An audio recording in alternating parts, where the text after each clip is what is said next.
Well, managing and understanding your finances can certainly be intimidating, especially with financial jargon out there.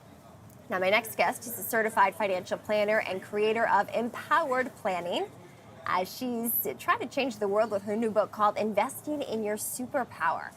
And so I do want to bring in our guest here, no degree in economics required, Shinobu Hindert. Shinobu, thanks so much for joining. Thank you for having me. We've got a copy of the book here on set. I love it, a step-by-step guide to creating the lifestyle that you've always wanted. What are some steps along this journey? Really digging into your numbers and knowing where you stand. I think when we look at faraway goals, if it's retirement or maybe it's, having your home paid for, people look at those as huge steps, and it's really just taking it in bite-sized pieces of what can you do over the next 3 to 6 months, keeping that in mind so you build momentum in these really healthy financial habits. And what are some of those healthy financial habits that our viewers should know about? Taking a look at how much you're spending versus your income. So there's going to be rules like the 50, 30, 20 rule of how much you're spending. But depending on where you live, if you are in a metropolitan area, those numbers might be really off. Yeah. So really digging into what is your spending versus your income, how much do you have left to put towards savings, and start building your goals from there. Building an emergency fund, so that should be about 3 to 6 months worth of your monthly expenses in cash, something liquid, and outside of your checking. To have that there, if you were to lose your job or have an unexpected expense come up, that you have that readily available. And then separately, invest money. So you want to keep those separated, and that should be, that way if the market's volatile, your investment goes down, you don't have to sell it to cover an emergency. Very good to know. So building a foundation, what do our viewers need to know about the investing do's and don'ts? Don't bet.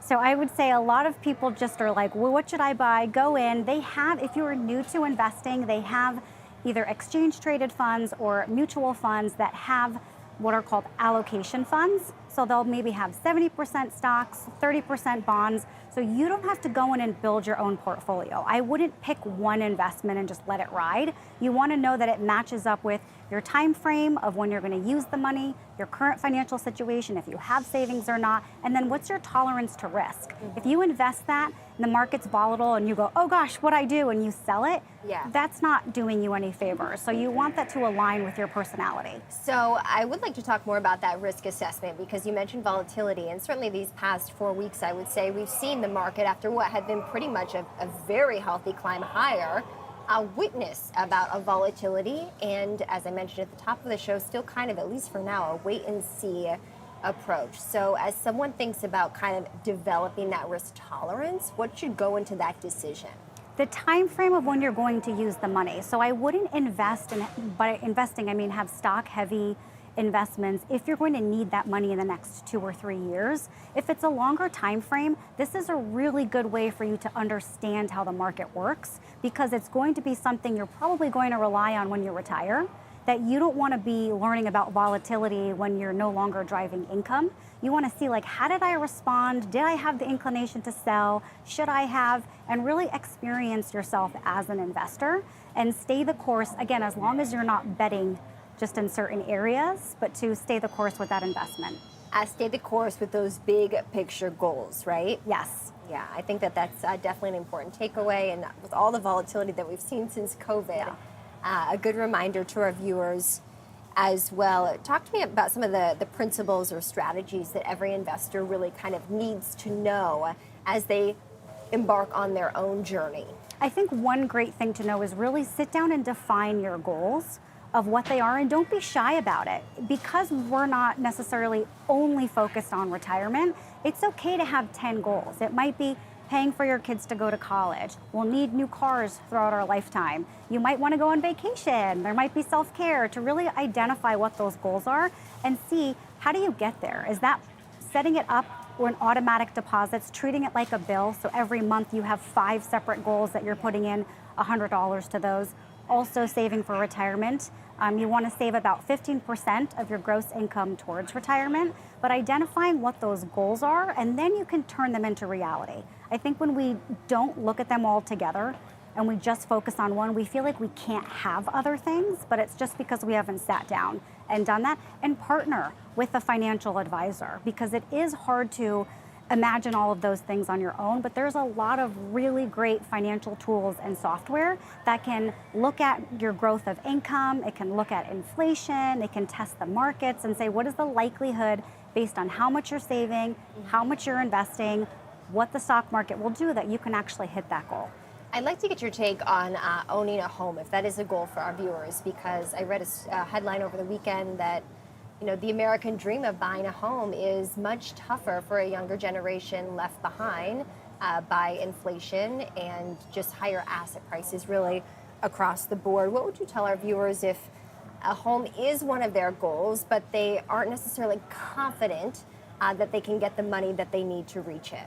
I would just be realistic, because wages over the last 2 decades have not kept up with the same price of we've seen in growth in housing. And just to be realistic with that, because there's kind of a rule of thumb that you shouldn't spend more than 28% of your gross income. That includes your principal, interest, taxes, and insurance towards your monthly housing payment. When we start to go over that a lot, a bank will approve you for that loan, but you're the one that has to make those payments at the end of the day. It's going to take away from other savings goals. So you want to look at, is this your primary residence, or are you relying on the growth of this home to pay for your retirement, and now you can't save for retirement? So I think it's okay to just take a pause and reassess what are the benefits of it, and not to overextend yourself doing that, because you're going to sacrifice other savings goals and investment goals that you might have. It is spring. It feels like a summer day here in New York City, 80 degrees outside. But spring cleaning is very popular this time of year. Any spring cleaning tips for our viewers when it comes to their finances? With your finances, I would audit subscriptions and recurring payments that you have. So streaming services, gym memberships, things that you might have just signed up for in a hurry. Take a look and go through those and see. It's time to spring clean those up, see if you're still using them. If not, you can always get rid of them or decrease the amount of features that you have added on to other subscriptions as well. Very good. Shinobu, anything else we need to know about what's in this book here? I would just get started and familiarize yourself with any kind of financial education that you like. So if you like audiobooks, if you like to read a book, watch a show, podcast, just make it a habit that you're learning about finances on a weekly basis. And I like to, it sounds like stay the course, right? Even, who knows what is going to happen. We had a pandemic that we all experienced. Every 4 years there's a presidential election. But it sounds like really kind of staying the course is the takeaway here. It is, because it's easier to anticipate maybe when the market will have a dip, but we don't know the days where the market's going to have those huge pops. And if you miss those days, you miss a lot of the returns that you see. So we want to stay away from guessing and just have a sound strategy over time. Shinobu Hindert, a certified financial planner, author of Investing Is Your Superpower, which we have here on set. Shinobu, thanks again. Thank you.